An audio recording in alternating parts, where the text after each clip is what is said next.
The first step towards achieving your dreams is having the right coach. Get the best education with TADCOM Lab and make your AutoCAD 2D 3Ds Max dreams come true. Download the app now. फिर होच-पोच हो जाती है, समझ में नहीं आता। इसीलिए architecture part में इसीलिए कॉलआउट्स को यूज करा गया है, डिटेल कॉलआउट को यूज करा जाता है ताकि आप उनको मार्क करके अलग सेपरेटली शो करा सकें सिस्टमेटिक वे में। आज एक डिटेल बाथरूम के फ्लोर प्लान को कैसे डिज़ाइन करेंगे, क्योंकि बाथरूम की डिटेल एक ऐसी डिटेल होती है जहाँ पर बहुत ज़्यादा डिटेल्स को मेंशन करा जाता है और हर एक पार्ट को प्रॉपर तरीके से दिया जाता है। तो सबसे पहला स्टेप तो ये है कि हम लोगों ने डिज़ाइन किया था आर्किटेक्चर पार्ट में, वहाँ से एक पर्टिकुलर एरिया निकाल लेना, ठीक है, पहला पॉइंट। और हम लोगों ने बेडरूम में जिस तरह सारी वॉल्स को क्लोज करा था, वही प्रोसेस हम यहाँ पे भी रिपीट करेंगे। पहला स्टेप क्या है? डेकोरेट करना या डिटेल करना फ्लोर प्लान को। अब किन किन बातों का ध्यान रखना है, पहले तो इसको आप फोकस करेंगे। मैं यहाँ पर एक काम करूँगा, थोड़ा सा एरिया एक्सटेंड करूँगा इसका। तो हमारे पास वही बेसिक लेआउट है जो हम लोगों ने डिज़ाइन करा था।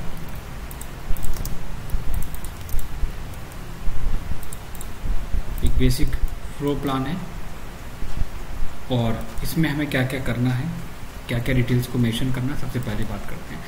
सबसे पहला पार्ट ये है कि डिटेलिंग करने का जो प्रोसेस होता है वो बिल्कुल डिफरेंट होता है। एक होता है बेसिक वॉल के साथ क्रिएट करना, जैसे कि हम लोगों ने वॉल दे दी इसमें, ठीक है। लेकिन अगर आप किसी पार्ट को बहुत डिटेल्ड करना चाहते हो और हर एक चीज़ को बहुत सिस्टमेटिक वे में देना चाहते हो, तो आप एक एक लेयर को फॉलो करेंगे। जैसे हमारे पास वॉल है, यहाँ पर आपने यहाँ पर क्या नोटिस करा, हमारे पास वॉल है, ठीक है। तो हम वहाँ पर इसको और डिटेल करने के लिए हम ये कर सकते हैं कि वॉल की लेयरिंग कर सकते हैं, मतलब कि थिकनेस। जैसे वॉल है, वॉल में हमारा कंक्रीट है ना, तो हम उसकी एक लेयरिंग दे सकते हैं वहाँ पर। एक तो हमारा ये पार्ट रहा, ठीक है। तो यहाँ पर हमें क्या देखना है कि हम क्या क्या डिटेल्स को फोकस करेंगे ड्राइंग्स बनाने में।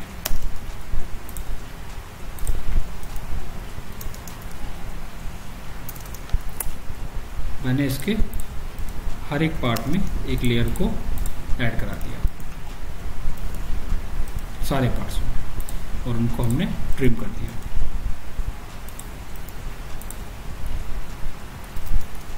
कॉर्नर्स को ज्वाइन कराने के लिए हम लोग F एंटर R एंटर करेंगे और फर्स्ट क्लिक और सेकंड क्लिक करके उसको ज्वाइन करा देंगे। अब ये जो लेयर है हमारी, इस लेयर को हम बिल्कुल डिफरेंट कलर से रिप्रेजेंट करेंगे। लेयर का कलर हमारा यहाँ पर बिल्कुल लाइट कलर होगा, जिसको हम मैच करा देंगे हर एक लेयर के साथ। दिस वन पहले हमने अंदर ऑफसेट करा, ऑफसेट करने के बाद हमने उस लेयर को मैच करा लिया MA एंटर करके, ठीक है। कोई भी डिफिकल्ट टास्क नहीं है, प्लानिंग में जैसे दिया गया है। अगर आपके पास डोर है, आपने यहाँ पर डोर को दिया है, तो डोर को एक्चुअली डॉटेड लाइन से रिप्रेजेंट करा जाता है। नॉर्मली अगर नहीं भी दोगे तो भी कोई इशू नहीं है। अगर है तब आप क्या करोगे, इस चीज़ का ध्यान रखो। जैसे हमें इस R को सिलेक्ट करना है और यहाँ पर डॉटेड लाइन देके डिफरेंट कलर से मेंशन करना है और उसको मैच करा देना है। अगर दूसरा अदर भी हमारे पास डोर है देन हाँ, ग्रुप क्रिएट कर लेना या ब्लॉक बना लेना, ताकि बार बार इसको सिलेक्शन ना करना पड़े, ठीक है। अब हमारे पास आती है फर्नीचर्स आइटम की प्लेसमेंट, जो हम लोगों ने आर्किटेक्चर वाले पार्ट में पढ़ा था। इसको मैंने एक्सप्लेन भी करा था। फर्स्ट डे जब हमने आर्किटेक्चर एक्सप्लेन करा था तो मैंने कुछ नोट्स शेयर करे थे, उस नोट्स में मैंने बताया था कि आपको क्या मिलेगा, फर्नीचर्स आइटम की स्पेसिंग, प्लम्बिंग के जितने भी आइटम्स हैं उनके स्टैंडर्ड, उनकी स्पेसिंग भी आपको वहाँ पर मिलेगी। तो उन सारे ऑब्जेक्ट को हम, सारे फर्नीचर्स आइटम को हम प्लेस करेंगे। लेकिन एक बात का ध्यान रखना, आपके पास टॉप व्यू के कुछ मॉडल्स होना बहुत इंपॉर्टेंट है ना। तो कुछ मॉडल अब वहाँ पर निकाल लेना। तो यहाँ से हम कुछ मॉडल निकाल ले रहे हैं। आपको मैंने जो कैट ब्लॉक दिए हैं वहाँ पर भी आपको मिल जाएंगे। फ्लोर ड्रेनेज का आइटम्स हो गया इसमें, ठीक है।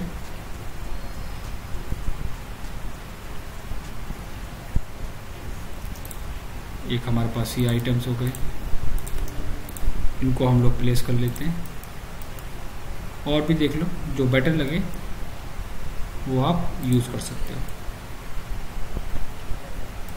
यहाँ पर ये सारे फोल्डर्स हम शेयर कर देंगे, आप यहाँ से निकाल लेना। एलिवेशंस के में ज़रूरत पड़ेगी, जब हम एलिवेशंस बनाएंगे तो हम वहाँ पर लेंगे। तो एग्जांपल लो, हमारे पास ये काफ़ी है इतना पार्ट। तो अब हम पहले हर एक आइटम को बहुत सिस्टमेटिक वे में प्लेस करेंगे। साइजेस का ध्यान रखना, आप जो भी कैट ब्लॉक मेंशन कर रहे हो ना, वो कैट ब्लॉक साइजेस के बेसिस पे मेंशन करना, जो भी आप वहाँ पर दोगे।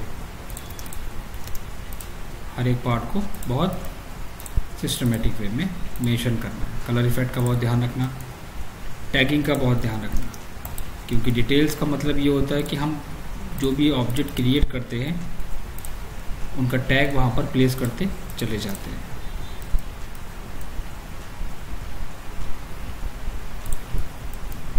Paper holder, TPR, toilet paper holder कहाँ पर है आप वो मेंशन करेंगे।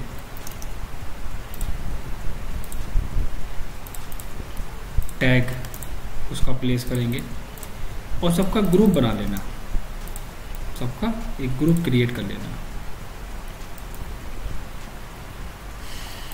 एफडी, फ्लोर ड्रेनेज कहाँ पर होगा उसका एक पॉइंट वहाँ पर दो, ठीक है। और ये हमने क्या दिया था, ये एक्चुअली हमारा था शावर एरिया, ठीक है। तो हम यहाँ पर एक शावर एरिया मेंशन करेंगे। ये ग्लास का पार्टीशन मैंने यहाँ पर ड्रॉ करा, इसको हमने डार्क ब्लू कलर से रिप्रेजेंट करा।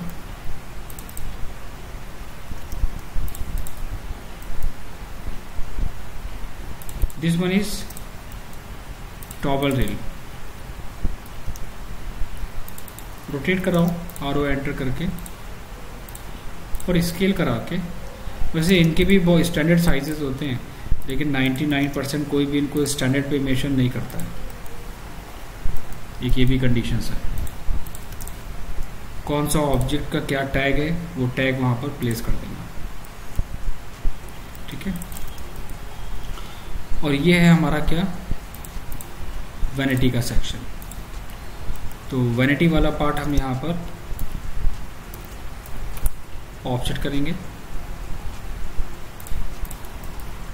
ठीक है। और कितना एरिया आप वैनिटी का कवर करना चाहते हो वो आप पूरा एरिया कवर कर सकते हो। साइज ले लो बोथ साइड,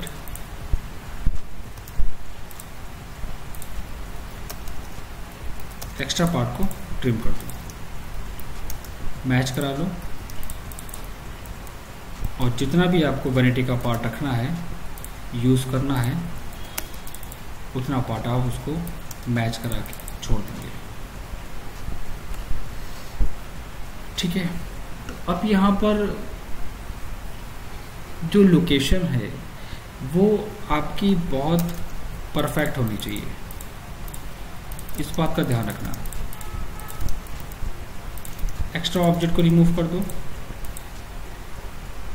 ग्रुप कर लो ऑब्जेक्ट को, या कोई भी मॉडल, इंपॉर्टेंट नहीं है, कोई भी मॉडल लेके ऑब्जेक्ट्स को निकाल सकते हो।